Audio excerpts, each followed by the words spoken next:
School জীবনের ভালোবাসা। ছোট্ট একটা শহরের এক কোণে অবস্থিত একটি ছোট্ট সরকারি স্কুল।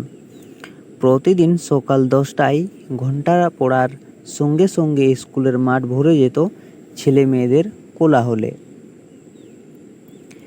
অষ্টম শ্রেণীর ছাত্র রাহুল চুপচাপ, পড়াশোনায় খুব ভালো, খেলাধুলায় মোটামুটি। আর ওর ঠিক সামনের বেঞ্চে বসত এক মেয়ে, অনিমা। গোল মুখ, বড় বড় চোখ, আর সব সময় হাসি লেগে থাকতো তার মুখে। রাহুল অনিমার প্রতি এক অদ্ভুত টান অনুভব করত। ও বুঝতো না এটা ঠিক না ভুল, ভালোবাসা না বন্ধুত্ব।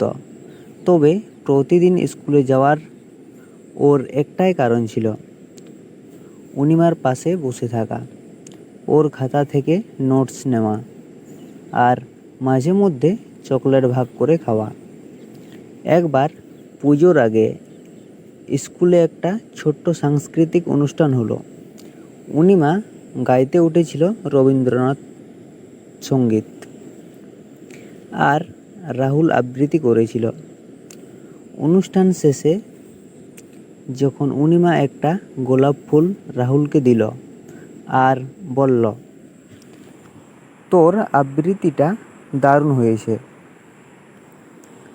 রাহুল কিছুই বলতে পারেনি, শুধু হেসে বলেছিল, তোর গানটা শুনে গায়ে কাঁটা দিচ্ছিল। কিছুদিন কেটে গেল। এক সময় স্কুলের শেষ দিন এসে গেল। সবাই দুঃখে কেঁদে ফেলল। সেদিন অনিমা চুপচাপ একটা ছোট্ট কাগজ রাহুলের হাতে দিয়ে বলল, ভুলে যাস না এই বন্ধুকে। রাহুল কাগজটা খুলে দেখল, লেখা, তুই চিরদিন আমার ভালো বন্ধু ছিলি, আর হয়তো ছোটবেলার প্রথম ভালোবাসা।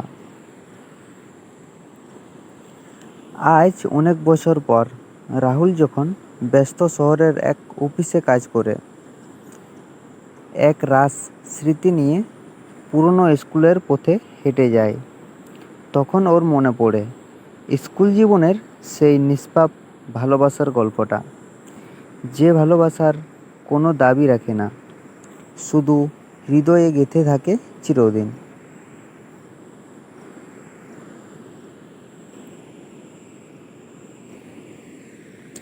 তো বন্ধুরা, এই গল্পটি ভালো লেগে থাকলে অবশ্যই ভিডিওতে একটি